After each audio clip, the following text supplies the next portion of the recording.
বাংলাদেশের ঐতিহ্যবাহী জেলা বিবাড়িয়া কসবা থানার অন্তর্গত সারওয়া আল মদিনা হাফিজিয়া মাদ্রাসার উদ্যোগে তাফসিরুল কোরআন মাহফিলের স্বনামধন্য সভাপতি জনাব কারি জনাব মোহাম্মদ জামাল উদ্দিন দামাত বারকাতুহুমুল আলিয়া, মাহফিলের প্রধান অতিথি জনাব মোহাম্মদ আলমগীর হোসেন, আমন্ত্রিত অতিথিবৃন্দ, এতক্ষণ যারা কথা বললেন মাওলানা হোসেন মাহফুজ চুয়াডাঙ্গা, মাওলানা মোবারক হোসেন, হাফেজ মাওলানা রুহুল আমিন, কারি ইমরান বিন কাউসার, আমার পরে যিনি আসবেন ইসলামিক চিন্তাবিদ মুফাসসিরে কোরআন জনাব মাওলানা মোল্লা নাজিম উদ্দিন, আতালাল্লাহু উমরাহু ওয়া বারাকাল্লাহু ফি হায়াতি, বলেন আমিন। প্রাণ প্রিয় বিবাড়িয়াবাসী, আল্লাহর দরবারে শুকরিয়া জানাচ্ছি যিনি আমাদের মানুষ বানিয়েছেন। ওয়ালাকাদ কাররামনা বানি আদম, আমি মানুষকে সম্মান দিয়েছি, অথচ এই মানুষের সম্মান নিয়ে সিনিমিনি খেলা হচ্ছিল, এখনো পর্যন্ত হচ্ছে। মানুষের সম্মান অনেক বেশি, আল্লাহ নিজে বলেন আমি সম্মান দিয়েছি। ওয়ালাকাদ কাররামনা মিন বানি মুসলিমিন দেয়নি, যে মুসলিম সন্তানদেরকে শুধু আমি সম্মান দিয়েছি, না, বানি আদম, আদম সন্তান, এটা যে ধর্মেই পালন করুক না কেন, আদম সন্তান যারা, তাদের সম্মান আল্লাহ নিজে দিয়েছেন। এই জন্য মানুষের সম্মান যেন নষ্ট না হয়। এ দেশে বিভিন্ন ধর্মের মানুষ আছে আমরা জানি, কিন্তু মানুষ সব আদম সন্তান। ধর্ম যার যার সে পালন করতে পারে, তো মানুষের সম্মান নিয়ে যেন আগামীতে আর কেউ সিনিমিনি খেলতে না পারে, সেই বিষয়ে আমরা সতর্ক আছি এবং থাকবো ইনশাআল্লাহ। যে আল্লাহ আমাদেরকে সত্যি আদম সন্তান বানালেন অন্য কোনো সৃষ্টির ভেতরে না দিয়ে, 18,000-এর বেশি মাখলুকাত আছে দুনিয়ায়, আল্লাহ আমাদের মানুষ বানিয়েছেন, বলেন আলহামদুলিল্লাহ। দরুদ আর সালাম পড়ছি মুহাম্মদুর রাসূলুল্লাহ সাল্লাল্লাহু আলাইহি ওয়াসাল্লামের প্রতি। এই পৃথিবীতে আল্লাহ রাব্বুল আলামিন যাকে পাঠিয়েছিলেন আদর্শ নেতা হিসাবে, তিনি এখন আর নেই। তিনি বিদায় নেওয়ার পরে কিয়ামত পর্যন্ত নেতৃত্ব দিতে পারবে কারা? কোরআনে কারিমে কয়েকটা গুণের কথা বলা আছে যে এরা নেতৃত্ব দিতে পারবে। এক নম্বরে নেতা হওয়ার জন্য শর্ত হচ্ছে আপনাকে জ্ঞানী হওয়া লাগবে। কোন জ্ঞান? আল্লাহ যে জ্ঞান পাঠিয়েছেন ওই জ্ঞানে জ্ঞানী হওয়া লাগবে, তার মানে কোরআনে কারিম। এই বিষয়ে জ্ঞান না থাকার কারণে আজ অনেক মানুষ ভুলভাল বকতেছে। ওয়ালা তাকফু মা লাইসা লাকা বিহি ইলমুন, আল্লাহ বলেন যে বিষয়ে জানো না মুখ খুলবা না। আর বাংলাদেশে এই রোগটা বেশি, যেটা জানে না ওইটার বিষয়ে কথা বেশি বলে। এই কয়েকদিন ধরে আমরা দেখতে পাচ্ছি অনেকে এমন এমন কথা বলছে, অথচ তার পেটে বোম মারবেন সারা ইখলাস সহ্য করে বলতে পারবে না। তারা ফতোয়া দিচ্ছে যে কোরআনে কারিমে রাজনীতি নেই। নাউজুবিল্লাহি মিন যালিক। আপনি কোরআন কি জানেন? কোরআন লিখতে হয় কি করে তা জানেন? হ্যাঁ, কোরআনে কারিম মানে কি আপনি তা জানেন? আপনি যে ফতোয়া দিয়ে দিলেন যে কোরআনে রাজনীতি নেই, যার ওপরে নাজিল হয়েছিল সেই মুহাম্মদুর রাসূলুল্লাহ রাজনীতি করেছেন না করেননি? শুধু করেননি, তিনি রাষ্ট্রপতি ছিলেন। রাষ্ট্রপতি হয়েছেন 1-2 দিন 5 দিনের জন্য, 10 বছর কতদিন? এগুলো কি সব বানানো কথা? আপনি কোন কারণে বলেন যে কোরআনে রাজনীতি নেই? ধর্ম ব্যবসায়ী যারা, এরা ধর্মের নামে ব্যবসা করে। নাউজুবিল্লাহি মিন যালিক। এই কথাগুলো বুঝে হোক না বুঝে হোক যারা বলেছেন তাদের ঈমান চলে গেছে, কারণ আপনি সরাসরি হাত দিয়েছেন নবীর ওয়ারিসদের গায়ে। আলেম ওলামা শুধু আলেম ওলামা নয়, এরা সরাসরি নবীর উত্তরাধিকারী। আল উলামা ওয়ারাসাতুল আম্বিয়া। সুতরাং এ বিষয়ে আমাদের সতর্ক থাকা দরকার। যারা এগুলো করছে নিজের দুনিয়া আখিরাত সব নষ্ট করে ফেলছে। হাজারো মানুষের ভেতরে প্রতিক্রিয়া দেখা দিচ্ছে, আপনার প্রতি খারাপ ধারণা করছে মানুষ, যে এটা মানুষ নাকি অন্য কিছু। আপনাদের জেলাতে একজনের নাম আমরা সারা বাংলাদেশে শুনতাম, শুধু আলেমদের বিরুদ্ধে যাবার কারণে, মুক্তাদির নাকি যেন নাম, মানে আলেম বিরোধী ছিলেন, এক শ্রেণীর আলেমদেরকে ইনি বিরোধিতা করতেন। এই কারণে সারা দেশের ভেতরে যেভাবেই হোক তার নাম প্রচার হয়ে গেছে যে লোকটা আলেম বিদ্বেষী। এখন আবার নতুন করে কোনো মানুষ যদি ওই জালেমদের মতো আরম্ভ করে, কালকে একজনের বক্তব্য শুনলাম, সে বলতেছে যে 15 বছর কোরআনের অনুষ্ঠান করতে যেমন অনুমতি লেগেছে, আগামীতে আমরা যদি আসতে পারি এভাবে অনুমতি না একেবারে বন্ধই করে দেব। আপনি এগুলো করতেন যে পরে বলতে পারতেন না, এখনই বলে দিলেন, মানুষ তো সব বুঝে ফেলবে, মানুষ বুঝে ফেলবে না। তো এইগুলো তো এখনই বলে দেওয়া ঠিক হচ্ছে না। আপনারা করবেন আমরাও জানি, তো এগুলো পরে, এখনই বলার দরকার নেই, আগে অন্তত বসে নিন। না বসতে যদি সবই ফাঁস করে দেন তো মানুষ এমনিই তো বুঝে ফেলছে অনেক কিছু, আবার বুঝেও ফেলছে, বুঝে ফেলবেও। এই জন্যে মনের ভেতরে যা আছে এটা যেন থাকে। আর আমরা তো দেখতে পাচ্ছি এই মজলুম সংগঠন, ওইটা শহীদ প্রেসিডেন্ট জিয়াউর রহমানের হাতে গড়া, তিল তিল করে বাংলাদেশ স্বাধীন হওয়ার প্রায় 6-7 বছর পরে এ দলের জন্ম। এ দলের জন্ম 78 সালে না, 71 সালে স্বাধীন হলে 78 কয় বছর হয়? 6 বছর। কত? 72, 73, 74, 75, 76, 77, 78, 6-7 বছর পরে এই জন্ম। এই মানুষগুলো এখন যদি নতুন করে কোনো কথা তোলে কারো বিরুদ্ধে, এই যে চেতনার কথা বলে বলেই তো এই 15.5 বছরে এই জালেমারা শেষ করে দিয়েছে দেশটা। নতুন করে কোনো চেতনা এই দেশে কিন্তু আর চলবে না। চেতনার কথা বাদ দিন, যেই শব্দ দিয়ে আপনি ঘায়েল করতে চান ওই শব্দটাই বিস্ফোরক হয়ে চেয়ার থেকে নামিয়ে দিয়েছে আপনাকে। রাজাকার শব্দ বলেছিলেন না, কালকে যে জন্ম নিয়েছে সেও বলছে আমিও রাজাকার। এই জন্য আগামীতে এরকম কোন শব্দ আপনি চেতনাধারী হবেন না, কারণ এটা মানুষ বিশ্বাস করে যে আপনার এই চেতনায় কাজ হবে না। হাসিনার এই চেতনা যেহেতু আর খায়নি মানুষ, আর সামনে খাবেও না, যে মানুষগুলো এরকম আবল তাবল কথা বলছেন আপনারা থামবেন। সবাই এখন জানাচ্ছে যে আপনারা দলের ক্ষতি করার জন্য উঠে পড়ে লেগেছেন। যেই কয়টা কথা বলছে দেখেন সবগুলো বাইরে থেকে এসেছে, একটাও এই মানুষগুলো খোদ ওই দলের সেই বীজ থেকে, চারা থেকে আসে নাই। এই পাশের জেলা কিশোরগঞ্জ না, এই কিশোরগঞ্জ জেলার ফজলুর রহমান একজন আছে, ছাত্রলীগের সভাপতি ছিল। সেই লোকটা এখন ওখান থেকে তওবা মওবা করে ফিরে এসে দলে যোগ দিয়ে ওই বড় মনে হয় ওই সব হয়ে গেছে। আপনার এত বেশি চেতনা, কোথায় ছিলেন 17 বছর? আপনি কি করেছেন বলেন, আপনার কি আছে অবদান?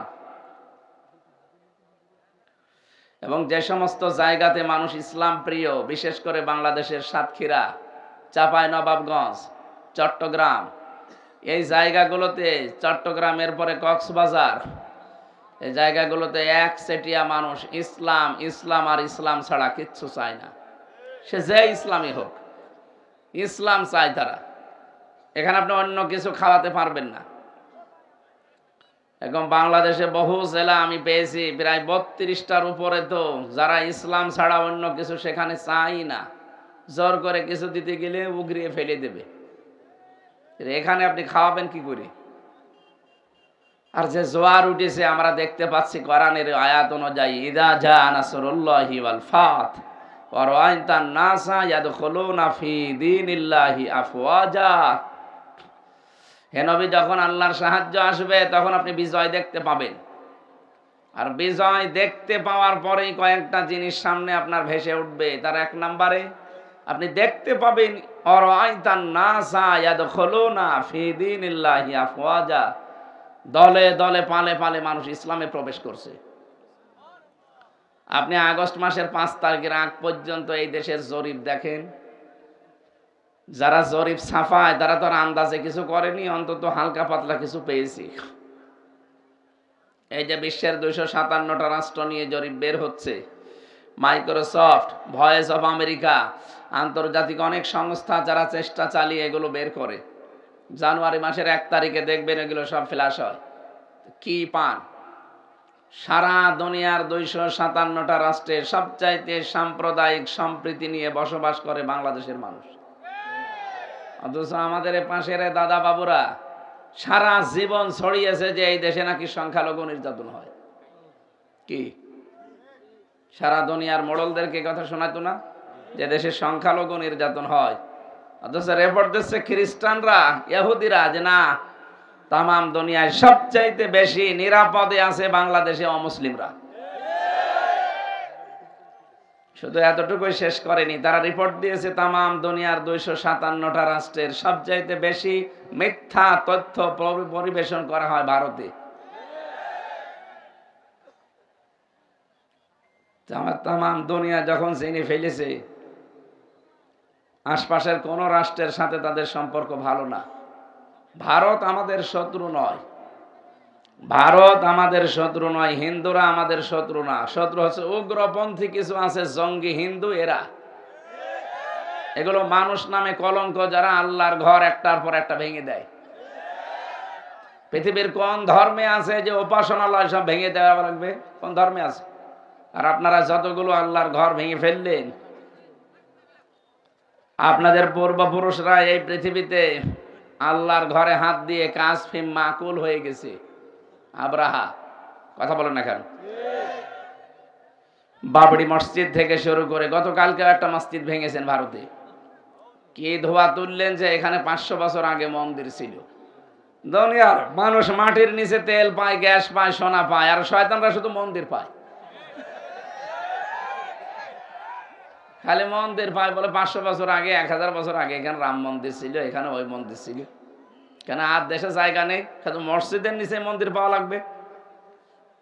আমাদের ধর্মে বাড়াবাড়ি নেই, জোর জবরদস্তি নেই, এই জন্য আমরা কিছু বলি না। তার মানে এই নয় যে আমরা কিছু বলতে পারি না। কথা বলে না কেন? শুধু একটু বয়কটের দাগ দিয়েছে ওরা, ভাই না বাবা ডাকা আরম্ভ করেছে। কারণ ওরা জানে যে আমাদের সবচাইতে বড় ব্যবসার জায়গা এই বাংলাদেশ। এতদিন মেয়ে ছিল, সম্পর্ক ছিল, মেয়ে নেই, এখন সম্পর্ক নেই। এখন আবার চেষ্টা চালাচ্ছে অন্য লাইনে। না, সফল হতে পারবেন না। আর যারা ওদের ফাঁদে পা দিয়ে এই দেশের মানুষের ভেতরে বিভ্রান্তি সৃষ্টি করতে চান, ডিভাইডেড করতে চান, আপনি কিন্তু ওই জালেমার মতোই ধরা খাবেন আবার। কারণ এই দেশের মানুষ এখন আর আগস্টের 5 তারিখের আগে নেই। 5 তারিখ চলে গেছে, এটা জানুয়ারি মাসের 10 তারিখ। কথা বলো না কেন? August, September, October, November, December, January, কতদিন হয়ে গেল? মানুষ কি আর সে 5 তারিখের আগে আছে? এই জন্য নতুন করে আবার যদি এই উগ্রপন্থী হিন্দুদের পাঁদে পা দিয়ে কেউ এই দেশে নতুন কিছু করতে চান, আপনি সফল হতে পারবেন না। কারণ এক তরুণ প্রজন্ম ওটা মানবে না। আমার ভাইরা, আমরা যে কথা বলার জন্য পর্যন্ত আসলাম, নেতৃত্ব যারা দিতে চাইবে তাদেরকে প্রথম নাম্বারের কোয়ালিটি অর্জন করতে হবে, তারা জ্ঞানী হবে।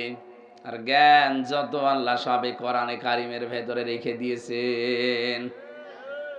আর রহমানু আল্লামাল কুরআন খলাকাল ইনসানা আল্লামাহুল বায়ান। আল্লাহ বলেন, আমি যে রহমান, আমার সব চাইতে বড় দয়ার প্রমাণ, আমি তোমাদেরকে কোরআন শিখিয়েছি। এই কোরআনে কারিমের জ্ঞান আমি যাদেরকে দিয়েছি, এটা সব চাইতে বড় দয়ার প্রমাণ। এই জন্য কোরআন যারা পেয়েছে এই মানুষগুলো যেন খুশি হয়। কুল বিফাদলিল্লাহি ওয়া বিরহমাতিহি ফাবিযালিকা ফালইফরাহু হুয়া খায়রুম মিম্মা ইয়াজমাউন। হে নবী, আপনি বলুন, তামাম দুনিয়া যা পেয়ে আনন্দে আছে, আমি আল্লাহর কাছে কিন্তু কোরআন শ্রেষ্ঠ।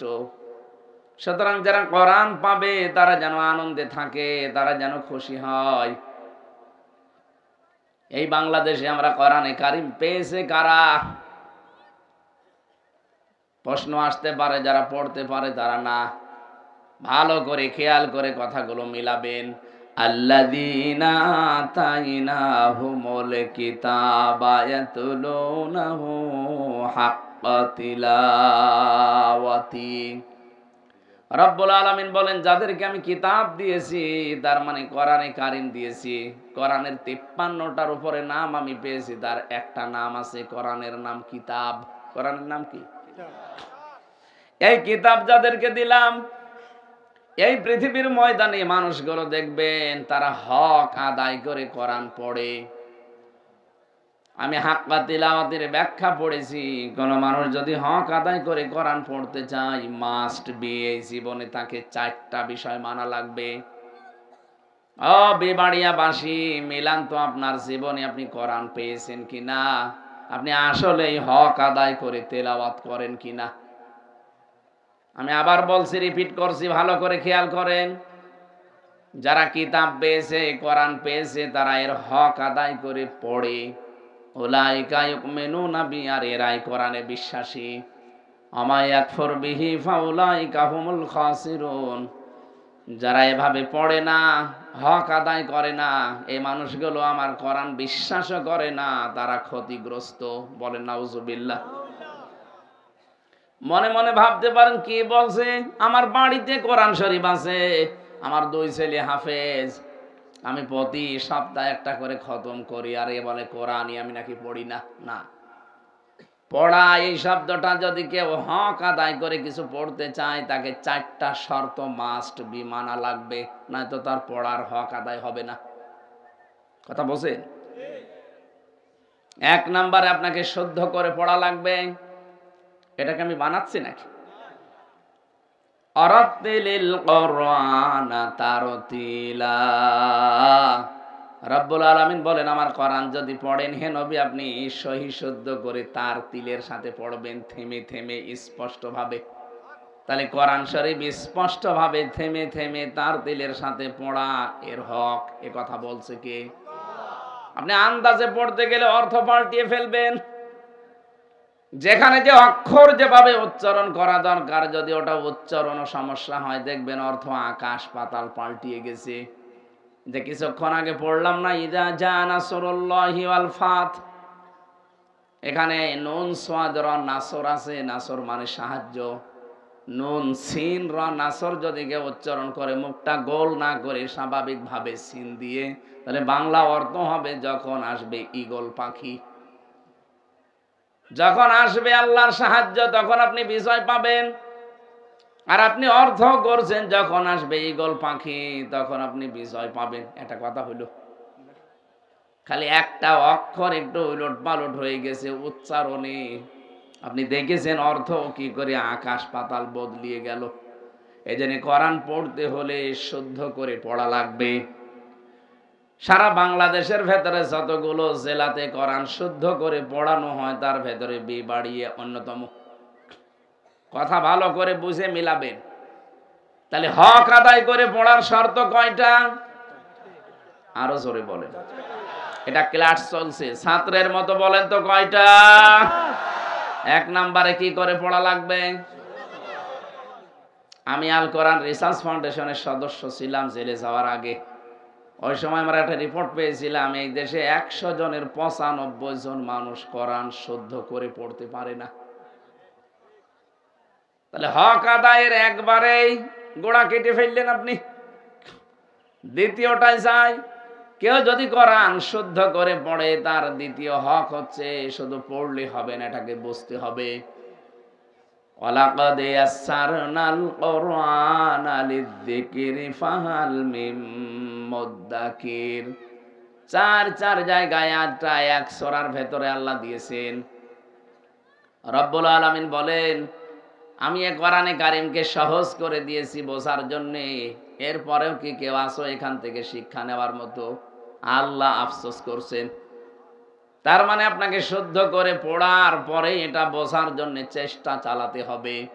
আর আমি জানি সারা বাংলাদেশে বিবাড়িয়ায় যেহেতু এখানে নবীর ঘর মাদ্রাসা বেশি, কোরআনে কারিম বোঝানোর মতো মানুষ এই জেলায় বেশি, তার মানে 2টা পাওয়া গেছে। কি কথা বলছেন না? 3 নম্বরে শুধু নিজে বুঝলে হবে না, এটা নিজের প্র্যাকটিক্যাল জীবনে মানতে হবে। কম বেশি এ জেলার মানুষ কোরআনে কারিম মানার ক্ষেত্রে যে দেখি ধরা খেয়ে যায়। কোরআন যদি সত্যি কেউ মানতে চায়, বিশ্ব নবীর হাদিস আমি কিছুদিন আগে কসবার যে কি এলাকায় জেনে এসেছিলাম, কালিয়ারা, ওকে একটা হাদিসের ব্যাখ্যা করেছিলাম প্রথম অংশের, মান ক্বারাআল কুরআনা ফাস্তাযহারাহু, যে ব্যক্তি কোরআন পড়ে আর কোরআনকে ইজহার করার চেষ্টা করে। ইজহার মানে বিজয় করা, শুধু ইজহার মানে প্রকাশ করা না, স্পষ্ট করা না, ওটা নুন সাকিন আর মিম সাকিনের যে কায়দা আছে ইজহার, ওখানে হয়তো স্পষ্টের অর্থ শেষ। কিন্তু তাফসিরে হাদিসের ব্যাখ্যায় যদি কেউ ইজহার শব্দের ব্যাখ্যা শুধুমাত্র স্পষ্ট করা বলে হবে না, এখন অর্থ আছে। ইজহারের চূড়ান্ত অর্থ হচ্ছে কোরআনে কারিমকে বিজয় করার জন্য চেষ্টা চালাতে হবে। আপনি কোরআন যদি বিজয় দেখতে চান, বিজয় যদি হয়ে যায় কোরআনে কারিম, তাহলে আপনি দেখবেন ফাহাল্লা হালালাহু ওয়া হাররামা হারামাহু, এর হালাল বিধানগুলো আপনি হালাল জেনে মানতে পারবেন, আর হারাম বিধানগুলো হারাম জেনে আপনি ছেড়ে দিতে পারবেন। আদখালাহুল্লাহুল জান্নাহ, নবীজি বলেন আল্লাহ তাকে যেন জান্নাতে দিয়ে দিয়েছে। জান্নাতে দেবে না দিয়েছে? আদখালা এটা মাঝি, এটা পাস্ট। আদখালা ইয়াদখিলু, নবীজি বলেন আল্লাহ তাকে যেন জান্নাতে দিয়ে দিয়েছে। তার মানে কোরআনে কারিম যতদিন বিজয় না হবে ততদিন আপনি হালালকে হালাল জেনেও মানতে পারবেন না, হারামকে হারাম জানার পরও আপনি ছেড়ে দিতে পারবেন না, বাধ্য হবেন হারাম কাজ করতে। এরকম জায়গা দেশে নেই? সব যোগ্যতা আছে আপনার, সব কিছু ওকে, এরপরও আপনাকে চেয়ারে বসতে দেবে না, 10 লাখ টাকা লাগবে। এরকম জায়গা বাংলাদেশে ছিল না? ছিল মানে সব জায়গায়, প্রাইমারি স্কুল থেকে বিশ্ববিদ্যালয় পর্যন্ত, রান্নাঘর থেকে আদালত পর্যন্ত তাকান, সব জায়গাগুলোতে যোগ্যতা থাকার পরও আপনি বসতে পারবেন না, মামা লাগবে। এই মামা দেওয়া তো হালাল, ঘুষ দেওয়াও যেমন হারাম, নেওয়াও যেমন। বাধ্য হচ্ছে আমি, এই কারণে দেশে কোরআন বিজয় নেই। কোরআন যদি বিজয় থাকতো আমি এই হারাম কাজ নিজেও করতাম না, করতেও দিতাম না। এই জন্য আমিরে জামাত ডাক্তার শফিকুর রহমান হাফিজাহুল্লাহ অলরেডি ঘোষণায় দিয়েছেন, যদি কোরআন এই দেশে কায়েম হয়, বিজয় হয়ে যায়, সর্বপ্রথম দিন আমরা এই দেশ থেকে চাঁদাবাজি ঝাঁটিয়ে বিদায় করব। কারণ তখন চাঁদাবাজ আপনি করতে পারবেন না। এই যে কিছু মানুষের মাথা খারাপ হয়ে গেল ওই দিনের পর থেকে, তারা মানুষের ভেতরে ছড়িয়েছে ইসলাম যদি আসে হাত কেটে দেবে। আরে ভাই, হাত তো কাটবে চোরের, আপনার কি? আপনার ভয় কিসের? আপনি কি চোর? ঠাকুর ঘরে কে রে? আপনার এরকম হয়ে যাচ্ছে না? অনেকে বলেছিলেন যে আপনার ধরে ধরে হাত কেটে দেব, বলেছিলেন তো চুরি যে করবে তার হাত কাটা যাবে, আপনার ভয় নেই। আপনি ভয় পান কোন কারণে? তার মানে আপনার চরিত্র এরকমই, এই জন্য আপনার এত ভয় লাগে। আপনার ভয় লাগুক আর সাহস লাগুক, কোনো কিছু করার নেই। ইসলাম এদেশে আসলে প্রথম দিন এদেশ থেকে চাঁদাবাজি বন্ধ হবেই, কোনো মহারথী ঠেকাতে পারবে না, সে যাই হোক। এখন আপনি চেষ্টা করেন কি করে ইসলাম ঠেকিয়ে রাখা যায়, নয়তো আপনার আবার সমস্যা হবে। কোরআনে কারীম যদি আপনি হক আদায় করে পড়তে যান, আর যদি সত্যি বলেন যে আমি এতে বিশ্বাস করি, 3 নম্বরে আপনাকে এটা কিন্তু মানা লাগবে। খালি শুদ্ধ করে পড়া না, শুধু শুদ্ধ করে পড়ে শেষ করা না, শুধু বুঝে শেষ করা না, এটাকে মানতে হবে। আর যখনই আপনি পূর্ণাঙ্গ জীবন এটা মানতে যাবেন, আল্লামা শফি সাহেবের মতো আপনার নামও পাল্টিয়ে যেতে পারে। তার নামই পাল্টিয়ে দিয়েছে জালেমরা, তেতুল হুজুর দিয়েছে। অনেকে তেতুল হুজুর, এটা মুরব্বী মানুষ, হাজার হাজার আলেমের উস্তাজ, আর তার নামটাই পাল্টিয়ে দিয়ে দিল। এখন ওনারে আর আল্লামা আহমেদ শফি অনেকে চেনে না, তেতুল হুজুর বললে চেনে। কেন? যতদিনই কোরআন শুদ্ধ করে পড়েছে সারা জীবন একটা শত্রু সারা বাংলাদেশে ওনার ছিল না, ওনার কেউ চিনতও না। যতদিন নিজে শুদ্ধ করে বুঝেছে কেউ শত্রু ছিল না। যেই বলেছে না আমি এটা মানতে চাই, সারা দেশে আমি এটা মানতে চাই, তখনই ওনার নামে উল্টা পাল্টা। আমার মনে হয় আর কিছুদিন বেঁচে থাকলে ওনার রাজাকারের মামলাও খাওয়া লাগতো। আমার নামে যদি ওই মামলা দেওয়ার প্রস্তুতি নিতে পারে, ওনারই তো দিত 1 আর 2। আমি একবারে চট্টগ্রামের ফটিকছড়িতে অনুষ্ঠান ছিল, কুষ্টিয়া থেকে আসতেছি, ওই জেলে যাওয়ার আগে আমার মনে হয় অলরেডি আমি ফেনী তখন পার হয়ে গেছি। ওসি সাহেব কোথা থেকে নাম্বার জোগাড় করে কল দিয়েছে, হ্যালো হুজুর আপনি কোথায়? আমি এই তো ফেনী পার হচ্ছি, আপনি আসবেন না কেন? সকালে 4 জন মানুষ এসেছিল আমার থানায়, বিশাল বিশাল পাগড়ি মাথায় দিয়ে, সবুজ পাগড়ি। তার মানে আল্লাহর ওলি বোঝা যাচ্ছে, সিন্নি খাওয়া ফাটি। এই 4 জন এসে আমার কাছে লিখিত অভিযোগ দিয়ে গেল, আপনি নাকি রাজাকার, চিহ্নিত রাজাকার কুষ্টিয়ার। আপনি রাজাকার হয়ে এলাকায় আসবেন, আমি ওসি হতে থাকতে আপনাকে আমি আসতে দেব না, দয়া করে আপনি আসবেন না। আমি বললাম স্যার আপনি আমার চেনেন? না, কারণ আমি তো আর ওই আপনাদের ধর্মের লোক না, আমি একটা হিন্দু মানুষ। আপনার আমি এমনি নাম শুনেছি, কিন্তু এভাবে আমি দেখি মেখি নাই। তা আপনি রাজাকার বলে গেল, আর আপনি লিখে তো দরখাস্ত নিয়ে নিলেন। আমার বয়স এখন 33, ওই সময় ছিল 30। 33 বছর বয়স আমার। আমার বাবা ওই সময় হয়েছে কিনা আল্লাহ জানে। উনি হেসে ফেলেছে, বছর বছর কি বলেন? যারা দিয়ে গেল ওরা তো মনে হচ্ছে স্বর্গ থেকে এসেছে।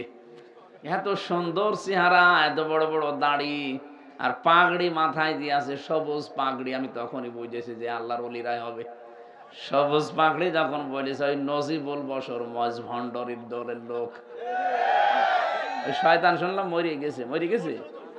হ্যাঁ আলহামদুলিল্লাহ, মরে গেছে আলহামদুলিল্লাহ, আরো আগে মরার দরকার ছিল। এই শয়তান আর এই কুমিল্লার এলাকায় চাঁদপুরের এলাকার একজন রেজাউল হক চাঁদপুরি মাঝ ভান্ডারী, এই 2 শয়তান মিলে কোরআনের পাখি শহীদ আল্লামা দেলাওয়ার হোসাইন সাইদি রহমতুল্লাহ আলাইহি তার নামে মামলা দিয়েছিল। তারা নাকি ধর্মীয় অনুভূতিতে আঘাত দিয়েছে। সারা জীবন যে লোকটা ধর্ম প্রচার করে গেল, সে নাকি ধর্মীয় অনুভূতিতে আঘাত দিয়েছে, আর ওরা ধর্মের 12টা বাজাচ্ছে। এ বাংলাদেশের সবচাইতে ধর্মের 12টা বাজিয়েছে এই সুন্নি নামে কলঙ্ক কিছু মানুষ। কিসের সুন্নি? আপনি আপনার নামে লিখবেন আপনি বেদাতি। যত বেদাত সব ওদের ভেতরে পাবেন, ইয়ালি বাবা, কেল্লা বাবা, ফতে বাবা। এটা কি সুন্নাহ না বেদাত? সব নতুন করে বানিয়েছে। এদের সাথে কেউ মিলে জিকির করবেন না, কারণ আল্লাহর নামের পাশাপাশি অন্য কাউকে কেউ যদি ডাকে তার ডবল শাস্তি হবে। সূরা ফুরকানের ভেতরে আছে 68 নাম্বার আয়াত, ওয়াল্লাযীনা লা ইয়াদউনা মা'আল্লাহি ইলাহান আখার। রহমানের বান্দা যারা, তাদের এই গুণটা থাকবে যে তারা আল্লাহকে ডাকবে, কিন্তু অন্য কাউকে তার সাথে ডাকবে না। অথচ তাহেরি সাহেবরা আপনি দেখেন, আল্লাহর নাম কিছুক্ষণ ডাকার পরে ইয়ালি বাবা, কেল্লা বাবা, ফতে বাবা। কোথায় পেলেন ভণ্ডামি? আমি নামটা ধরলাম শুধু বোঝার জন্য। বলেন আপনি কোথায় পেয়েছেন যেখানে আল্লাহর সাথে অন্য কাউকে ডাকা জায়েজ নেই? আর আপনি নতুন নতুন করে আর একটা নাম পাল্টিয়ে ওইটাও জিকির বানিয়ে চালিয়ে দেন। এই জন্যই তো বলছি, এই জেলায় আলেমরা করে কি? সমস্যাও আছে, কারণ এই জেলায় তো আল্লাহর ওলি ছিল। আলেম যেখানে বেশি, জালেমও সেখানে বেশি। বন্ধ মানে একেবারে হারাম করে দেওয়া দরকার, কারণ জাহান্নামে নিয়ে যাচ্ছে মানুষকে। যেখানে আসবে এই বেদাতিরা সুন্নি নাম নিয়েছে চুরি করি, কিসের আহলে সুন্নাত ওয়াল জামাত? ওরা যদি আহলে সুন্নাত ওয়াল জামাত হয়, আমরা কি ঘোড়ার ঘাস কাটছি? বাটপার ওগুলো, ওদের মিল মহাব্বত সব ওই জালেমদের সাথে। ভিডিও বের হয়, দেখেন না? জালেমের প্রশংসা করছে বসে বসে। সারাটা জীবন যে লোকটা হাসিনার 5 আটা গোলামি করে গেল, সে নাকি তাদের বন্ধু। এই জন্যই তো মুনাফিকের শাস্তিটা যে বেশি হবে এমনি না, এই কারণে বেশি হবে। এরা এই দলও আছে, আবার ইসলাম যদি আসে দেখবেন ওরা আবার ওই দলও আছে। না, প্রচার যখন প্রকাশ যখন হয়ে গেছে, ওই শয়তানরা যেন আর আসতে না পারে। ইসলামের এত ক্ষতি এই দেশে কাফেরদের দ্বারা হয়নি, ওই শয়তানদের দ্বারা যা হয়েছে। নতুন নতুন ইসলাম বানিয়ে মানুষদেরকে জাহান্নামের দিকে ঠেলে নিয়ে চলে যাচ্ছিল। এখন অন্তত অনেকে চেষ্টা করছে, না এ তো ইসলাম না, আল্লাহর নাম আমি ডাকবো, সেখানে এ কিসের নাম শিখায়। সোহেল চৌধুরী নায়ক ছিল, নাম শুনেছেন? তাকে মেরে ফেলেছিল যে লোকটা আমার সাথে ছিল জেলখানায়, 25 বছর জেল কাটতেছে, মামুন। এই কিছুদিন আগে বের হয়েছে। দেখতাম আমরা রাত 2:30 3টায় উঠি তাহাজ্জুদ পড়ার জন্য, আর ও ওঠে জিকির করার জন্য। তাও সে জিকির জাত মতো জিকির তো হলে হয়, উঠে এসে জিকির শুরু করে, ইয়া রাসূলুল্লাহ ইয়া রাসূলুল্লাহ। কি গো? একদিন মাওলানা মামুনুল হক আর আমি ডাক দিলাম, ভাই এদিকে আসেন। কি করেন আপনি? বলছে জিকির করি। কিসের জিকির? রসুলের এশকে। রসুলের এশকে জিকির করেন আপনি? কিসের এশক আপনার? আর ইয়া রাসূলুল্লাহ বলে কোনো জিকির আছে? না, সবুজ পাগড়ি মাথায় দেওয়া একজন এসেছিল জেলখানায়, সেই লোকটার সাথে আমি ছিলাম। সে আল্লাহর ওলি আমারে শিখিয়েছে যে ইয়া রাসূলুল্লাহ ইয়া রাসূলুল্লাহ জিকির করলে তাড়াতাড়ি জেল থেকে বের হওয়া যায়। ওরে শয়তান, এ তো জিকির না, এ তো ফিকির, এর একটা ধান্দা। আমরা না, যে শিখিয়েছে সেও হয়তো জানে না, আর আপনি যা শিখেছেন আপনি না জেনে শিখেছেন। এটা জিকির না। আপনি যদি জিকির শিখতেই চান, একটা ইবাদত এটা। জিকির কিন্তু খেলাচোরা জিনিস না। জিকির কি? আর ওই শয়তানরা নাচানাচি করে জিকিরটার 12টা বাজিয়ে দিয়েছে। জিকির একটা ইবাদত। বলেন তো, একটা ইবাদত যদি হয় তার নির্ধারিত একটা সিস্টেম থাকবে না? নামাজ যেমন একটা ইবাদত, নামাজ আন্দাজে যেরকম পড়লে হবে, তার একটা সিস্টেম নেই। নামাজের আগে 13টা ফরজ আছে। কয়টা? নামাজের ভেতরে বাইরে মিলে 13টা ফরজ। 13টা ফরজের 1 নাম্বার ফরজ আছে শরীর পাক, কাপড় পাক। এগুলো আছে না? শরীর পাক বলতে আমরা কি বুঝি? শরীর মানে শুধু স্বাধীন হাত বডি, এটা নাই। গোসল করলে, ওযু করলে সাবান সোডা দিয়ে আপনি পরিষ্কার করে ফেললেন, পাক পবিত্র হয়ে গেল। কিন্তু শরীর তো শুধু এতটুকু না। আমার পরিবার একটা শরীর, আমার সমাজ একটা শরীর, এই বিশ্বটা একটা শরীর। এই জন্য নবীজি জানিয়েছেন তামাম দুনিয়ার মুসলমানেরা সব একটা শরীরের মতো। কোন জায়গায় যদি একটু কষ্ট হয়, সারা দুনিয়ার মানুষ যেন টের পায় যে হ্যাঁ অমুক জায়গায় আঘাত লেগেছে। আমার চোখে ব্যথা হলে পুরা শরীর টাটায় না? পুরা শরীর টের পেয়ে যায় না যে না অমুক জায়গায় ব্যথা? তামাম দুনিয়ার সব জায়গায় কোনো মুসলমান যদি বিপদে পড়ে, অবশ্যই অবশ্যই আপনার এই 220 কোটি 210 কোটি মুসলমান আছে, সবার ভেতরে একটা কষ্ট আসবে। আর যদি না আসে, বুঝবেন যে ওটা মুসলমান না। মুসলমানের যদি কিছু হয়, অবশ্যই আরেক মুসলমানের কষ্ট হবেই। আর যদি ওর কিছু হওয়ার পরে আপনার ভেতরে কোনো প্রতিক্রিয়া না আসে, বুঝবেন যে না, ও মুসলমান না, ও মুসলমানের ওর শত্রু। বলেন তো, শরীর পাক এই শব্দ শোনার পরে আপনি গোসল করে, ওযু করার পরে সাবান শ্যাম্পু দিয়ে একেবারে পাক পবিত্র হয়ে চলে গেলেন মসজিদে। এখান থেকে কসবা যে মসজিদ আছে, এই মসজিদে যাবার সময় দেখলেন যে রাস্তার মাঝে একজন শাবনূর দাঁড়িয়ে আছে। কে? এটা আল্লাহর ওলি। এখন ওরে আপনি দেখার পরে দেখলেন নাউজুবিল্লাহ আস্তাগফিরুল্লাহ, চলে গেলেন মসজিদে। ওখানে নামাজে দাঁড়িয়ে তেলাওয়াত করছেন আলহামদুলিল্লাহি রাব্বিল আলামিন। আর মাঝে মাঝে আপনার মনে হবে আমি কি দেখলাম? আমি কি বেশি বললাম? এটা মনে হবে কিনা বলেন তো? তাহলে এখন কি আপনি শাবনূরকে মেরে ফেলবেন? কি করবেন? তাকে পবিত্র করা লাগবে না? কে দিয়ে পবিত্র করবেন? পানি ঢেলে দেবেন? না, তাকে পবিত্র করার জন্য বোরকা লাগবে। এই কথা বললেন না কেন? এখন এই বোরকা দেওয়ার দায়িত্ব কি আমার নাকি ওর স্বামীর, ওর বাবার, ওর বড় ভাই? এই কথা বলছেন কেন? সর্বোপরি রাষ্ট্রের যিনি দায়িত্বে আছে তার। এই জন্যে তো আমরা এত পাগল হয়ে যাই। এই দেশে এমন কিছু বিধান আছে যেটা ওয়াজের মাধ্যমে হবে না, হামসা কিয়ামত পর্যন্ত ওয়াজ করলেও সম্ভব না, এটার জন্য আইন লাগবে। এই দেশের ৩০০ এমপির ভেতরে ১৫১ জন এমপি যদি মুফতি আমিনের মতো হয়ে যায়, ৩০০ এমপির ভেতরে ১৫১ জন এমপি যদি এই যে আমাদের জামাতের আমির ডাক্তার শফিকুর রহমানের মতো হয়ে যায়, যারা কোরআনে কারিম বুকের ভেতরে নিয়ে সংসদে ঢুকবে, প্রথম দিনই যদি আইন পাশ করতে পারে যে মাননীয় স্পিকার আমরা পর্দার আইন চাই, হেজাব ছাড়া কেউ বাইরে যেতে পারবে না, উনি যদি বলে কারা কারা চান হাত তোলেন, ১৫১ জন যদি হাত তোলে, বলবে হ্যাঁ জয়যুক্ত হয়েছে, হ্যাঁ জয়যুক্ত হয়েছে, এটা আজকে থেকে পাশ হয়ে গেল, কালকে থেকে কোনো সকিনারে আর বেপরদায় পাওয়া যাবে না।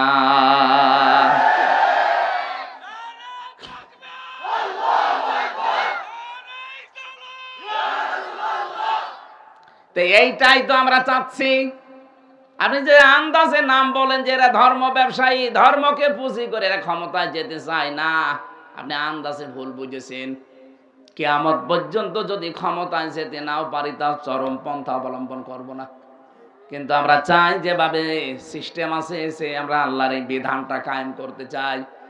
আর এই জন্যই তো এই মানুষগুলোকে পাঠাতে হবে কোরআন বুকে নিয়ে যারা ঢুকতে পারে। এমন মানুষকে পাঠানো যাবে না যে লোকটা ঢুকেছে এই লাল পানি খেতে খেতে। এমন মানুষ দেশে ছিল না? যারা মদের ব্যবসা করে, বাবার ব্যবসা করে, এই যে টেকনাফে একজন দায়িত্বে ছিল বদি, ও ইয়াবা সম্রাট ছিল, ইয়াবা সম্রাট। আমার ভাইরা, এই জন্য আমরা যেটা বোঝাতে চাই না, আজানটার একজন জবাব দিয়ে দেন। সুবহানাল্লাহ আলহামদুলিল্লাহ, মনে মনে জিকির করেন আর একজন জবাব দিন। সুবহানাল্লাহ আলহামদুলিল্লাহ লা ইলাহা ইল্লাল্লাহ। এখানে লাল চা আছে? না না, না থাকলে দেখেন। ঠিক আছে।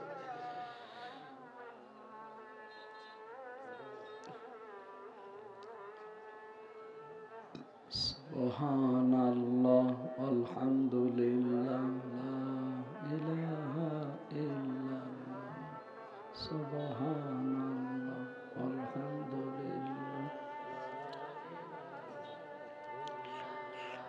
সুবহানাল্লাহ আলহামদুলিল্লাহ লা ইলাহা ইল্লাল্লাহ লা ইলাহা ইল্লাল্লাহ মুহাম্মাদুর রাসূলুল্লাহ। আল্লাহুম্মা সাল্লি আলা সাইয়্যিদিনা মাওলানা মুহাম্মাদ ওয়া আলা আলি সাইয়্যিদিনা মাওলানা মুহাম্মাদ। সুবহানাল্লাহ আলহামদুলিল্লাহ। এইদিকে সুবহানাল্লাহ আলহামদুলিল্লাহ লা ইলাহা ইল্লাল্লাহ। সুবহানাল্লাহ আলহামদুলিল্লাহ।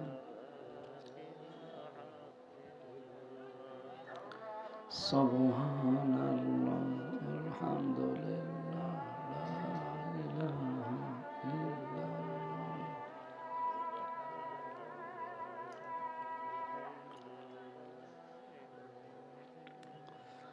লা ইলাহা ইল্লাল্লাহ মুহাম্মাদুর রাসূলুল্লাহ। দরুদ শরীফ পড়েন। আল্লাহুম্মা সাল্লি আলা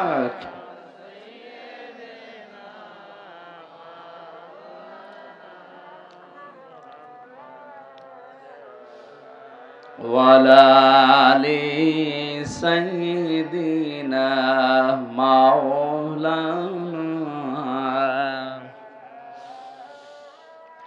সুবহানাল্লাহ আলহামদুলিল্লাহ লা ইলাহা ইল্লাল্লাহ লা ইলাহা ইল্লাল্লাহ মুহাম্মাদুর রাসূলুল্লাহ। আমার ভাইরা, আমি কোরআনে কারীম হক আদায় করে পড়ার যে শর্তগুলো লাগিয়েছিলাম, এটাকে আমি বানিয়ে বানিয়ে লাগিয়েছি? বলেন। শুদ্ধ করে পড়তে হবে, 2 নম্বরে বসতে হবে, 3 নম্বরে আপনাকে এটা মানতে হবে। আরে মানার জন্য আমি বারবার চেষ্টা চালাচ্ছি। এই দেশে যারা একামতে দিনের দায়িত্ব পালন করে মন থেকে, আমি আবার বলছি, যারা মন থেকে একামতে দিনের দায়িত্ব পালন করে লোক দেখানোর জন্য না, আপনি দেখবেন এই মানুষগুলো এইটাই চায় যে আমি কি করে কোরআনের বিধান মানতে পারি। এমন একটা পরিবার, এমন একটা সমাজ, এমন একটা রাষ্ট্র আমরা তৈরি করতে চাই যেখানে কোরআনের বিধান মানা যায়। এটা যদি কেউ রাজনীতি মনে করেন, হ্যাঁ এটাই আমার রাজনীতি। আমি তো চাই এদেশের 18 কোটি মানুষ আল্লাহর বিধানগুলো মেনে চলুক।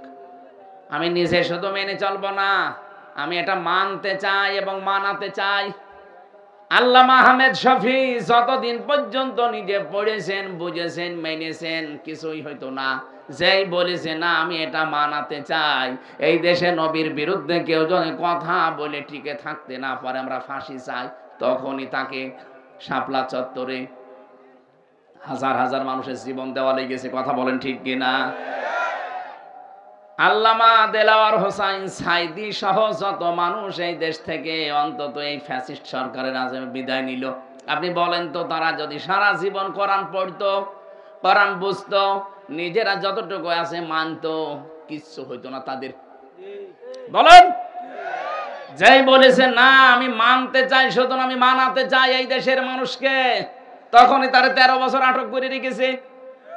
আমারও প্রথম দিন অফার দিয়েছিল, যেই দিন ধরে ওই দিনের পরের দিনে রিমান্ড দিয়েছে। রিমান্ডে আমারে বলেছে দেখেন যা যা বলতে বলি এইগুলো বলবেন, আর আমরা যেগুলো বলি এইগুলো বাইরে যে বলবেন, আপনাকে কালকেই ছেড়ে দেব না। এত 5-8 গোলাম এখনো আমি হয়নি। আপনি যা যা শিখিয়ে দেবেন এইগুলো সব দেশের বিরুদ্ধে, আকিস গ্রুপের বিরুদ্ধে, জামাত ইসলামের বিরুদ্ধে। কোন কারণে আমি বলতে যাব? যদি না বলেন তাহলে আপনার বউ তুলে নিয়ে আনবো। এত নিচে নেমেছিল এই শয়তান, না এই মানুষ মানবরূপী শয়তান গুলো এত নিচে নেমেছিল। আমার ভাইরা, এটা এই জেলায় যারা আলেম আছেন মনে করছেন আমি এত সুন্দর করে কোরআন শরীফ পড়ি আমার হক আদায় হয় না, না হয় না। আপনাকে শুদ্ধ করে তো পড়া লাগবে। আপনি একটা মানলেন, 2 নাম্বার আপনাকে বুঝতে হবে, আপনি বোঝেন ও কম বেশি। 3 নাম্বার আপনাকে মানতে হবে, আপনি মানতে পারছেন। আপনি পরিবারে কোরআন মানেন, সমাজে মানেন, আপনি কি অর্থনীতিতে কোরআন মানতে পারছেন? সেখানে তো ব্যাংকিং ব্যবস্থা এমন তৈরি করা আছে যা সুদ দিয়ে চলে। এটা আপনার ওয়াজে বন্ধ হবে না, এটা বন্ধ হওয়ার জন্য আইন তৈরি করা লাগবে। অর্থনীতি ইসলামে নেই, এক কথা বলেন না কেন? এটা একটা ইবাদত, অনেকে জানেই না। এর ভেতরে যে কতগুলো নিয়ম নীতি আছে ব্যবসা করার জন্য। নবীজি নিজে যেহেতু ব্যবসা করেছেন, এই যে মুদারাবা বলা হয়, মুদারাবার কি কনসেপ্ট কি? একজন টাকা দেবে আর একজন শ্রম দেবে। খাদিজাতুল কুবরা রাদিয়াল্লাহু তাআলা আনহা তিনি অর্থ দিয়েছিলেন, মুহাম্মাদুর রাসূলুল্লাহ শ্রম দিয়েছিল। এইটাই তো মুদারাবা বলে। কোন ব্যাংকে এই ব্যবসা এভাবে করে আপনি বলেন? যদি করে কোনো ব্যাংক, আপনি তার সাথে কারবার করবেন। আর এটা করার জন্য শুধু ওয়াজ করলে হয় না, এটার জন্য আইন পাশ করা লাগে। সুদ ভিত্তিক অর্থনীতিগুলো চলছে, ব্যাংকিং ব্যবস্থা চলছে। আপনি যদি সেখানে যে আয়াত পড়ে বলেন সুবহানাল্লাহ সুবহানাল্লাহ, হবে? নবীজি নিজে 13 বছর মক্কায় নামাজ পড়েছিলেন। কত বছর? 13টা বছর। বলেন তো কাবা শরীফে ওই সময় 360টা মূর্তি ছিল না? উনি যে 360টা মূর্তির সামনে নিয়ে 13টা বছর উনি মক্কায় থাকতে নামাজ পড়লেন। ওনার নামাজ হওয়ার কথা? কি মনে হয় আপনার নামাজ হওয়ার কথা? মূর্তির সামনে নিয়ে নামাজ হয়? তাহলে ওনার নামাজ হলো কি করে? নামাজ হয়েছিল এই কারণে, কারণ উনি বাধ্য, মূর্তি সরানোর ক্ষমতা ওনার ছিল। ওই নবী মদিনায় যে রাষ্ট্র ক্ষমতা হাতে পেয়ে যখন মক্কা বিজয় করলেন, তখন একটা একটা করে মূর্তিগুলো সব ভেঙ্গে ভেতর থেকে ফেলে পুরা পরিষ্কার করলেন। এবার নামাজ পড়েছিলেন না পড়েন নাই? এই দেশে যতদিন যাকাত ভিত্তিক অর্থনীতি রাষ্ট্রীয়ভাবে কায়েম না হয়, ততদিন আপনি নির্দ্বিধায় ইসলামী ব্যাংকে কারবার করবেন, কারণ তার একটা শরিয়া বোর্ড আছে। এখন যদি মনে করেন না সোনালী, রূপালী, চৈতালি, ইসলামী সবই সমান, কে বলেছে আপনি সমান? এরা তো পারছে না, তাই বাধ্য হয়ে আপনাকে এই কাজ করাচ্ছে। আর ওরা তো একেবারে সরাসরি করছে। ইসলাম এসে গেলে ওইগুলো যদিও থাকবে না, সবগুলো পরিবর্তন হয়ে ইসলামী ব্যাংকের এই আদলে চলবে।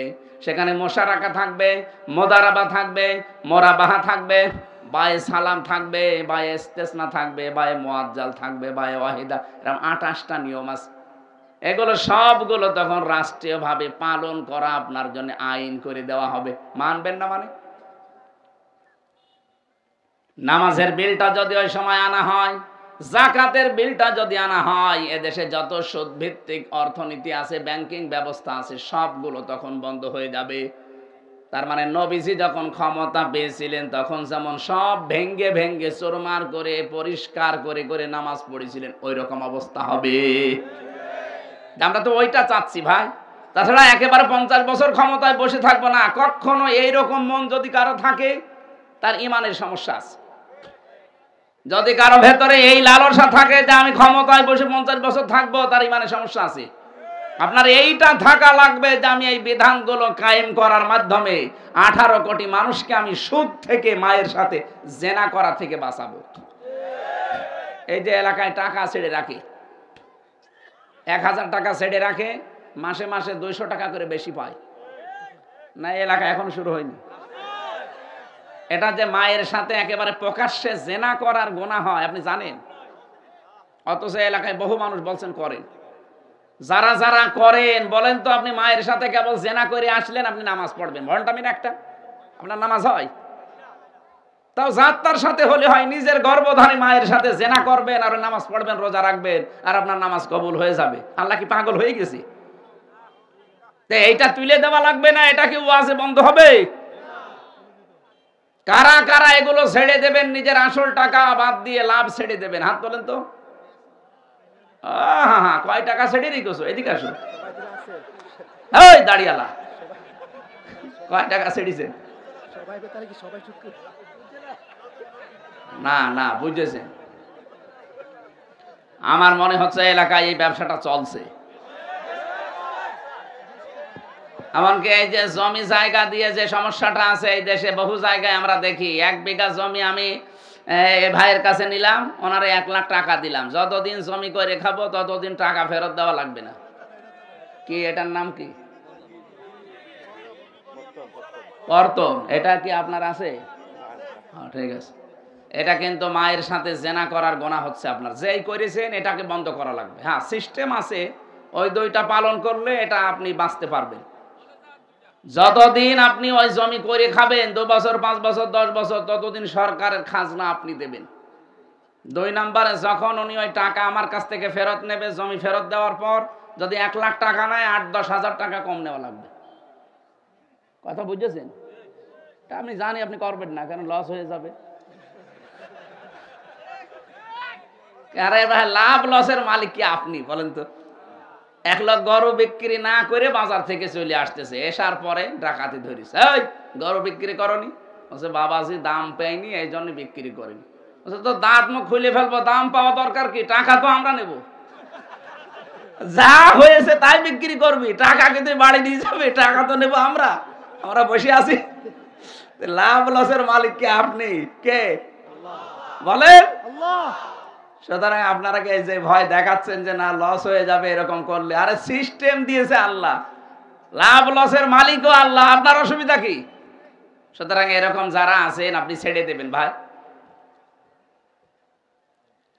এই এলাকায় মনে হয় হবে না, কারণ এটা আইন লাগে। বাবা শাহজালাল যত কিছুই বুঝিয়ে দিয়ে এখান থেকে যাওয়ার সময় যা ছিল তাই হয়ে যাবে। সুলাইমান নবী একবার জিনদেরকে বলেছিলেন, আজকের এই আয়াতের তাফসিরে আছে, উনি জিনদেরকে বলেছিলেন, জিনেরা একটা মসজিদ বানাও। ওরা মসজিদ বানানোর পরে আবার গোড়া থেকে ভাঙা আরম্ভ করেছে। সুলাইমান নবী এসে দেখে পুরা মসজিদ শেষ। মসজিদ বানিয়েছিলাম আবার ভেঙে ফেলেছি। কেন? আপনি তো বলেননি যে মসজিদ বানানোর পরে কি করা লাগবে। দেখলাম কাজ কাম নেই, আবার শুরু করি। উনি বললেন ঠিক আছে, মসজিদ বানাও, আর আমি যতদিন ফিরে না আসি ততদিন একটা কুকুরের লেজ সোজা করো।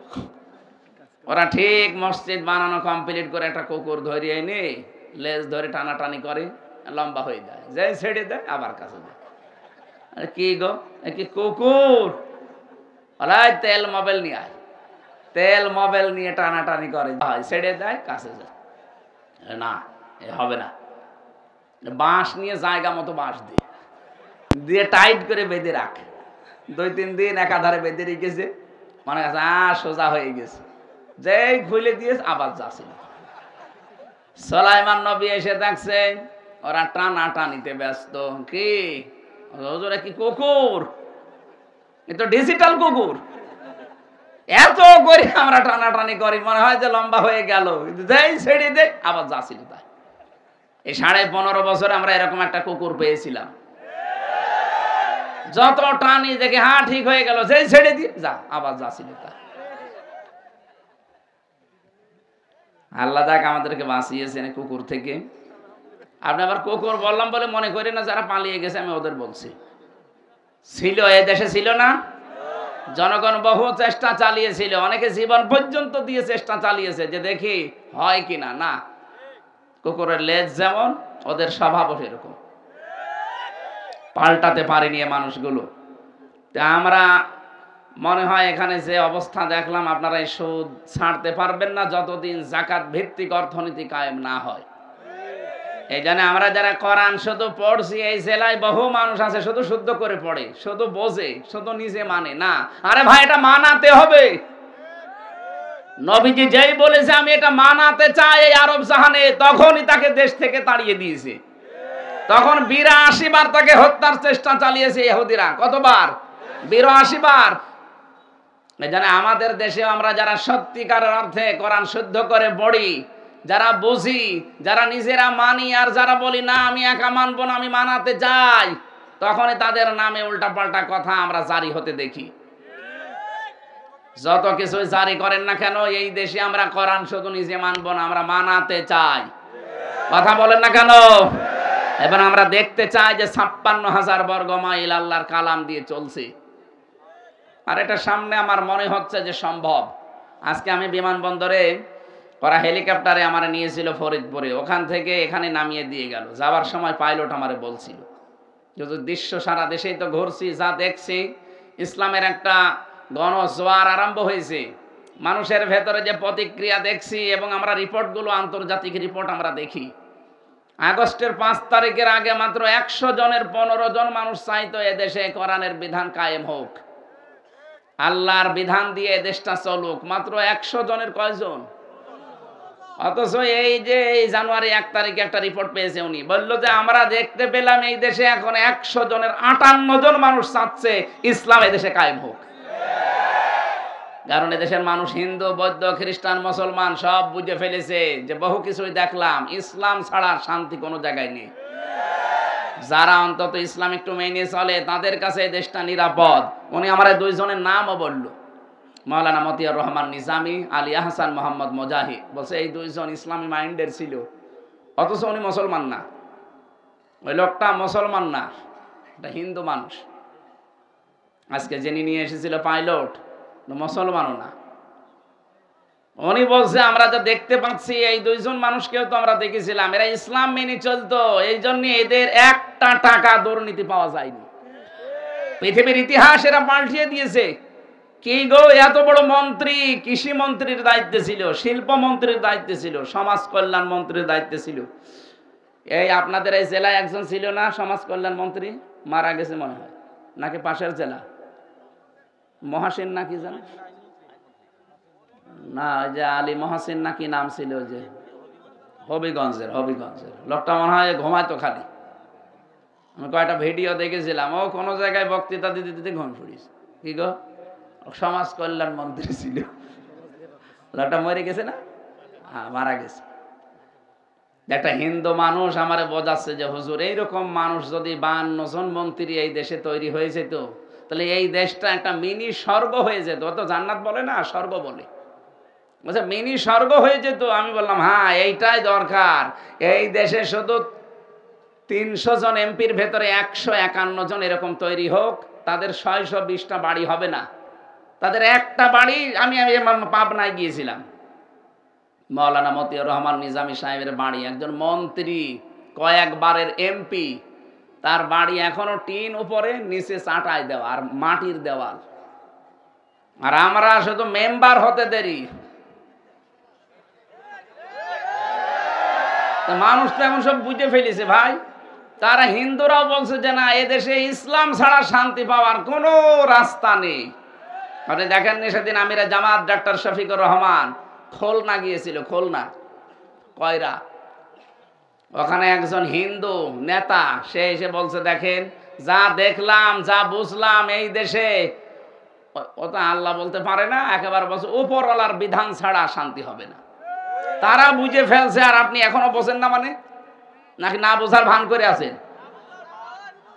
এই ভান বাদ দেন, ভান বাদ দেন। এখন সময় চলে এসেছে, যেহেতু এই কয়েক মাসে 15 থেকে 58 হয়ে গেছে, আর কিছুদিন যেতে দেন, ইসলামের যে জোয়ার সৃষ্টি হয়েছে 100 জনের 100 জন মানুষ বলতে বাধ্য হবে যে আমরা ইসলামে দেশে চাই। মানুষ যখন ভিকটিম হয়ে যায় তখন তার দিক দ্বারা ঠিক থাকে না। আমি নিজে ছিলাম তো, নিজে বুঝেছি। ভালো মানুষ ধরে নিয়েছে আপনি টাকা চাবেন, আমারে নিয়েছে বলছে 10 লাখ টাকা দেখ, নাই তো 50টা মামলা দেব। মনে হচ্ছে টাকা আমার বাবার কাছে পাই, সে টাকা চাচ্ছে। আগস্টের 5 তারিখের পরও আমরা দেখলাম অনেককে চাঁদাবাজি করতে, মনে হচ্ছে টাকাও পায়, যে বলছে দেন। আরে ভাই, চাঁদাবাজি না করে আমিরে জামাত বলে না যে ভিক্ষা করে খাবেন। আপনি মানুষ চাঁদাবাজি করেন, ঢাকা তো এত খারাপ না। হ্যাঁ, এই আমি 19 সালে আমার মাহফিল ছিল সিরাজগঞ্জে, ওই যে লালন শাহ সেতু পার হয়ে গাড়ি আমার আটকিয়ে দিল ডাকাত, যা ছিল শব্দ নিয়ে নিল, ড্রাইভারকে দিল 2 চড়, দিয়ে ওর মোবাইলটা নিয়ে নিল। নিয়ে আমি বললাম ঠিক আছে চলেন। হুজুর দাঁড়ান, যাবেন যে চলে, এখনো কুষ্টিয়া কত দূর, তেল মেল লাগবে না, কিছু আছে? না, আর কিছু নেই। তো ওখান থেকে 500 টাকা বের করে বলছে যে 5 লিটার তেল কিনে নেবেন, নিয়ে বাড়ি যাবেন। ড্রাইভার কিছুক্ষণ যাওয়ার পরে বলছে হুজুর ডাকাত হলেও ইমানদার ডাকাত। আমরা তো এরকম ইমানদার ডাকাত দেখতে পাচ্ছি না, ইমানদার ডাকাত না। এই কয়েকদিন আগে নারায়ণগঞ্জ বন্দরে রাত 12:30টার পরে, 12:30টার পরে গেছে এই চাঁদাবাজি করতে। এত বড় সাহস, গাইবান্ধার জজের কাছে 50 লাখ টাকা চাঁদা শেষ। বলছে আমি রাতের বেলা চাইলাম, কে গো, মানুষ টের পাইলো কি করে? আরে শয়তান, রাত 12টা 1টায় বলে আমি চাঁদা চেয়েছি, মানুষ টের পেলো কি করে? কি মেশিং ওরা লাগিয়ে বসে আছে জানেন আপনি? আমি নিজে দেখিয়ে এসেছি রিমান্ডে। আপনি পায়খানায় বসে বসে কি করছেন সেটা ওরা দেখতে পাচ্ছে। এত বড় কঠিন জিনিস ওদের হাতের মুঠার ভেতরে। গোয়েন্দা বিভাগের এখন বলছে যে আমরা দেশটা শুধু দেখতে চাচ্ছি যে কে কিভাবে কি করে, সব তো আমাদের নখদর্পণে আছে। এজন্য আপনি থামেন, দলের নাম নিয়ে হোক আর নিজের পরিচয় হোক, যা করছেন, একবার যদি ওই 4 দেওয়ালের মাঝে চলে যান না, কোনো বাপ আপনাকে বের করবে না। কত অসহায় হয়ে থাকা লাগে, আমি নিজে তো দেখেছি 3টা বছর, কেউ কারো না। এই জন্য উল্টাপাল্টা কাজ করেন না, দরকার হয় ভিক্ষা করে খান, নিজের রক্ত দরকার হয় বিক্রি করে খান, তারপরেও এই চাঁদাবাজি করা যাবে না, মানুষকে ঠকানো যাবে না। আল্লাহ আমাদেরকে তৌফিক দিন মেনে চলার, বলেন আমিন। সূরা নমলের যে 15 নম্বর 16 নম্বর আয়াত পড়েছিলাম, আজকের আমার আলোচনার বিষয় ছিল জ্ঞান। এটা একটা দামি জিনিস। আমি মাওলানা নাজিম সাহেবকে বলে যাব যিনি ওই বিষয়ের উপর যেন উনি আলোচনার টাচ দেয়। যদি ওনার এই আয়াতগুলো পড়তে পারে, দেখবেন এখানে অনেকগুলো শিক্ষা বের হবে। আজকের মাহফিলটা তো ওই পুলিশ ভাই, কি যেন নাম ওনার, হ্যাঁ, মাহফুজ ভাই, উনি তো জোর করে নিয়ে এসেছে আমার মাহফিলটা দেবিদ্বারে। ওইটা 1 বছর আগে নেওয়া, জেল থেকে বের হওয়ার পর। এটাও নিয়েছিলাম, কিন্তু এই যে সাংগঠনিক মাধ্যমে ছাড়া যায় না তো এখন, এই জন্যে এলোমেলো হয়ে গেছে। আগামীতে আমরা একটা করে মাহফিল নেব এক এক জেলায়, সর্বোচ্চ ওই মাথায় একটা, এই মাথায় একটা, এইভাবে। আর মাঝখানে সর্বোচ্চ এক জেলায় 2-3টা দিলে পুরা জেলা কভার হয়ে যাবে। সারা দেশে যাওয়া লাগে, এই জন্য আমরাও আর দিয়ে পারছি না। আজকে আর 4-5 মিনিট আছে, আপনারা নামাজ পড়ে এখানে মোল্লা নাজিমকে তুলে দেবেন। আল্লাহুম্মা আমিন। আল্লাহুম্মা গফিরলি ওয়ারহামনি ওয়াহদিনি ওয়াফিনি ওয়ারযুকনি ইয়া রাব্বাল আলামিন। রব্বিরহামহুমা কামা রব্বায়ানি সাগীরা। সারাটা জীবন অপরাধ করে জীবনটা নষ্ট করে ফেলেছি। আল্লাহ আমাদের অপরাধের দিকে তাকিও না, তোমার রহমতের দিকে তাকাও। জিন্দেগি